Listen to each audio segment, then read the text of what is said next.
Good morning, student. Today we are going to start paper 2, chapter 1, that is differentiation. This chapter is for 9 marks with option. Very important chapter in further education. If you study engineering, that time this will be useful for you, isn't it? Now, let us see. Before starting this chapter, let us see what is meant by differentiation or derivative. You know about the rate measure. Rate means rate of change of displacement of one quantity with respect to other, that is called as speed. Speed is nothing but the rate. In the same way, derivative is a special type of rate measure. For example, a car is moving and it covers a distance of 20 km in 5 minutes. Then we can easily say that the speed of the car is 4 km per minute, isn't it? How we calculated? Total distance covered by car divided by total time, that is 20 upon 5, that is equal to 4 km per minute. We can easily calculate this rate or speed. But one may ask, can you tell me the speed of the car at the particular after 2 minutes, exactly after 2 minutes? Then here we are unable to answer, because at a particular point we cannot declare the speed of the car at that moment. But our mathematician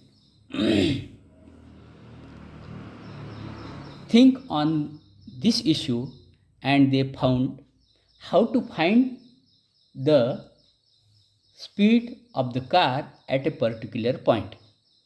That is called as instantaneous speed. That instantaneous speed is nothing but derivative, isn't it? At a particular, if we are able to find the speed of the car at a particular time, म्हणजे एखाद्या विशिष्ट क्षणाला त्या कारचा वेग किती असेल हे जर आपण सांगू शकलो, त्यालाच आपण काय म्हणतो की डेरिव्हेटिव्ह. तर डेरिव्हेटिव्हची डेफिनेशन म्हणजे काय मग करता येईल आपल्याला? Question related with the rate of change of one varying quantity with respect to corresponding change in other quantity at a point. Such rate measure is called as derivative. Or in other way we can define the derivative as the rate of change in a function at a point with respect to the variable is called as derivative of the function at that point. आता आपण पाहू की हे derivative chapter आपल्याला का शिकायचं, याचं हे शिकल्याने काय फायदा होणार. तर before seeing this, let us see one more sentence. The process of finding derivative is called as differentiation. Derivative can be use to find the following things. पहा, जर आपण डेरिव्हेटिव्ह हे चॅप्टर शिकलो, व्यवस्थित अभ्यासलं, तर आपल्याला या खालील गोष्टी आपल्याला सहजपणे काढता येतील. First, the equation of tangent and normal to the curve at a particular point. एखाद्या कर्वचा टँजंटचं इक्वेशन किंवा नॉर्मलचं equation at a particular point आपण सहजपणे डेरिव्हेटिव्हचा उपयोग करून काढू शकतो. Maximum and minimum value of the function. एखाद्या फंक्शनची जास्तीत जास्त किंमत किती किंवा कमीत कमी किंमत किती हे सुद्धा आपण डेरिव्हेटिव्हचा उपयोग करून काढू शकतो. Maximum and minimum value of the function. Next, the approximate value of function किंवा एखाद्या फंक्शनची ॲप्रॉक्झिमेट व्हॅल्यू. समजा 7⁵ 10 म्हटलं तर त्याची ॲप्रॉक्झिमेट व्हॅल्यू किती हे आपण सहज तोंडी नाही सांगू शकत, पण डेरिव्हेटिव्हचा उपयोग करून आपण सहजपणे त्याची ॲप्रॉक्झिमेट व्हॅल्यू काढू शकतो.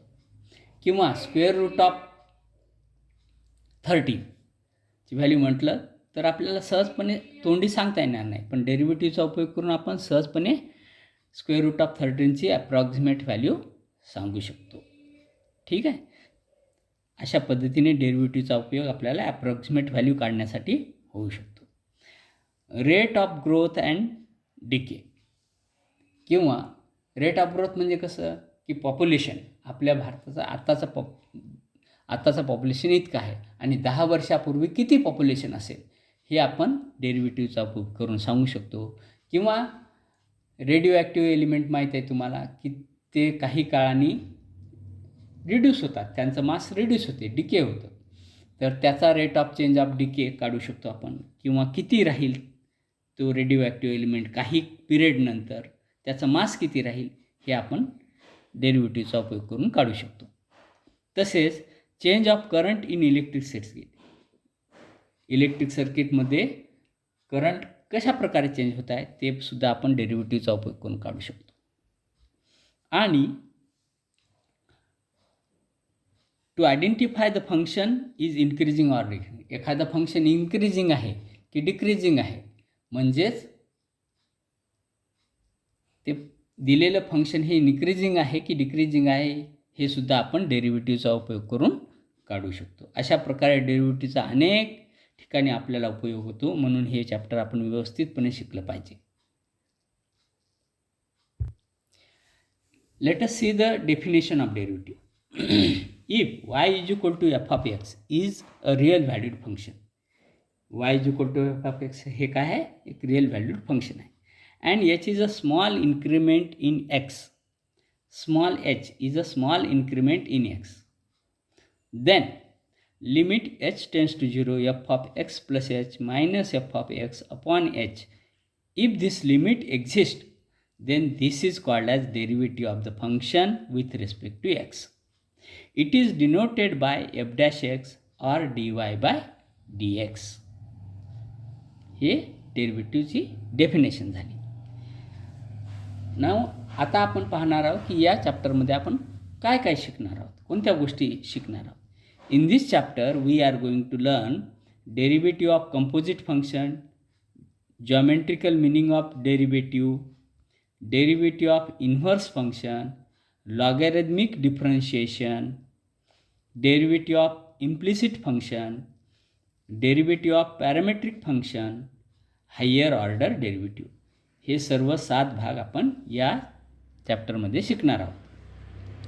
परंतु यावर्षी तुमच्यासाठी 25% अभ्यासक्रम हा कमी करण्यात आलेला आहे. तर या चॅप्टरमधला 25% अभ्यासक्रम कोणता कमी करण्यात आला आहे ते आपण सुरुवातीला पाहून घेऊ.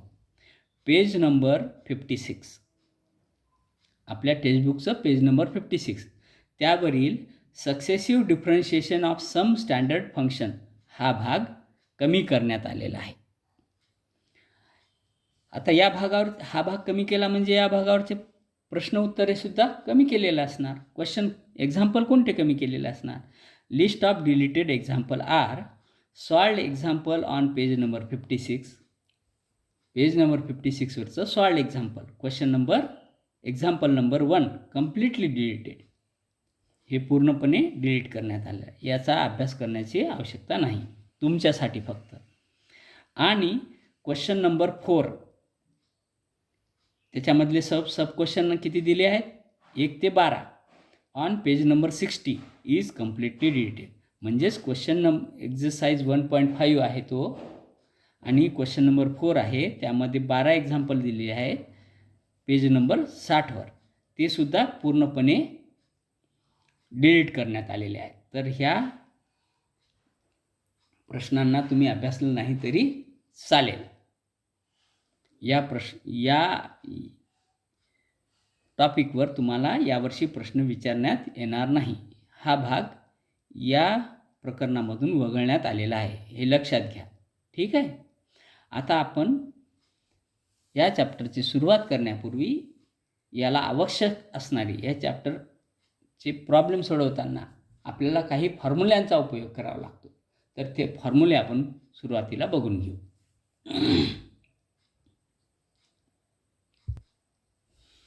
Formulae derivative of some standard functions. पहिला ddx of x raise to power n, म्हणजेच derivative of x raise to power n is n into x raise to power n मायनस 1. ddx of k is equal to 0. k means constant. मग कुठलाही number k is equal to कुठलाही number असेल. ddx of 5 answer is 0. ddx of -7 answer is 0. ddx of 1/2 answer is 0. कुठल्याही कॉन्स्टंटचं derivative काय असणार आहे? 0 असणार. ddx of x, simply x विचारलं तुम्हाला मी. तर म्हणजे ddx ऑफ x म्हणजे x रेस टू पॉवर 1. मग इथेच यांची किंमत किती झाली? 1. मग या फॉर्म्युल्यामध्ये यांची किंमत 1 टाका. काय मिळेल? 1 into x raise to power 1 minus 1 म्हणजे 1 into x raise to power 0, म्हणजेच 1 into 1 that is equal to 1. Therefore ddx of x is equal to 1. Next ddx of 1 upon x म्हणजेच काय? ddx of x raise to power -1. आता या फॉर्म्युल्यामध्ये यांची किंमत -1 टाकायची. म्हणजेच काय होईल? -1 into x raise to power -1 that is equal to -1 into x raise to power -2. Therefore ddx of x raise to power ddx of 1 upon x is equal to -1 upon x square.